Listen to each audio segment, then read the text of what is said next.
L5 nudges prominently against the bone pelvis. পেলভিসের দিকে বা পেলভিসের বিপরীতে একটি L5 ব্যাটারিয়াটা প্রমিনেন্ট হয়ে আসছে, লাগবে এসআর লাগবে।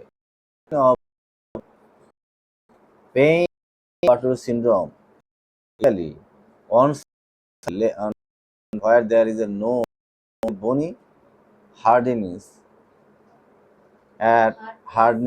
at the top of the back of the pelvis. অর্থাৎ কথাটা কি? কথাটা হলো যে বার্টোলিস উনি ইটালিয়ান সাইন্টিস্ট, উনি আবিষ্কার করছে যে এই ট্রান্সভার্স প্রসেসটা বড় হয়ে পেলভিকের উপরে পেলভিক দিকে গেছে, যাওয়ার পর এটা ইসলামের সাথে লাগছে, লাগার পরে শক্ত হয়ে একটি ব্যথা তৈরি, ব্যথা হয়, ব্যথা ফিল করছে বা আবিষ্কার করছে যে এটা যখন বড় হয়েছে, বড় হয়ে যখন লাগছে, এবং এই কন্ডিশন এই জাতীয় রোগীগুলিরই এই একটা সাইডে কোমর ব্যথা অনুভব করছে, এবং সেটা রিসার্চ করে রোগীর সাথে কম্পেয়ার করে করে সে দেখছে যে যাদের স্যাক্রালাইজেশন হয়েছে এবং সেই শক্ত অংশটা বড় হয়ে লেগে গেছে এবং তাদের পেন হয়েছে, এবং সেই প্রথম আবিষ্কার করছে বোঝাই তার নাম অনুসারে এই কন্ডিশনটার নাম হচ্ছে বার্টোলোটিস সিনড্রোম। তাহলে বার্টোলোটিস সিনড্রোম হতে পারে, সেটা হতে পারে আর কি।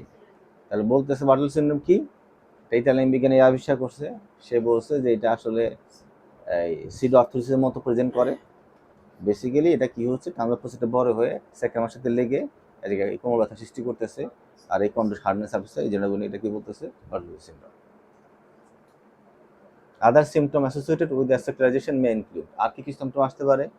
Arthritis with the fusion of the side, সেই জায়গায় আর্থাইটিস হতে পারে, বার্সাইটিস হতে পারে, আচ্ছা ডিস্ক ডিজেনারেশন হতে পারে, biomechanical difficulty in the movement, limited the range of motion, posture control problem, তারপর স্কোলিওসিস হবে, লেগ পেন হবে, বাটক পেন হবে। এবার একটু চিন্তা করো যে এই কথা আমরা একটু মিলাই যে ডিস্ক ডিজেনারেশন হবে কেন? ডিস্ক ডিজেনারেশন মানে হলো এই ডিস্কটা ক্ষয় হবে। কেন ক্ষয় হবে? কারণ হলো যখন আমরা অনেকক্ষণ ধরে বসে আছি, তাই না? ধরো এই জায়গায় আমরা যখন বসি তখন এটার সাথে এরকম চাপ দেয়, ওজন আছে না আমাদের শরীরে, মানে এরকম চাপ দিয়ে একটা কমপ্লেক্স অবস্থা থাকে। তো দীর্ঘ সময় কমপ্লেক্স থাকার কারণে ওই জায়গায় তো ব্লাড চলাচল বন্ধ হয়ে যায়। আমরা জানি যে আমাদের ডিস্কের মধ্যে নিজস্ব কোনো ব্লাড সার্কুলেশন নাই, মানে একটা তার নাই যে তার একটা ভেন নাই, আর্টারি নাই যে সে ডাইরেক্ট এটা ব্লাড সাপ্লাই দেয়, এমন কোনো ব্লাড এখানে নাই। তাহলে এই হাড্ডিতে ব্লাড আছে, হাড্ডি থেকে ডিফিউশন আকারে এনে যায়, আবার এখান থেকে আর্টারি আছে, এখান থেকে ডিফিউশন আকারে তোমার ডিস্কে যায়। ডিফিউশন কারে বলে? ডিফিউশন হইলো ডিফিউশন কি? ডিফিউশন হইলো তোমরা এই যে নান রুটি খাও না, কাগজের নান রুটি পাচায় নিয়ে আসো না তোমরা, তখন তোমরা কি লক্ষ্য করছো যে কাগজটা তেল দিয়ে ভিজা থাকে?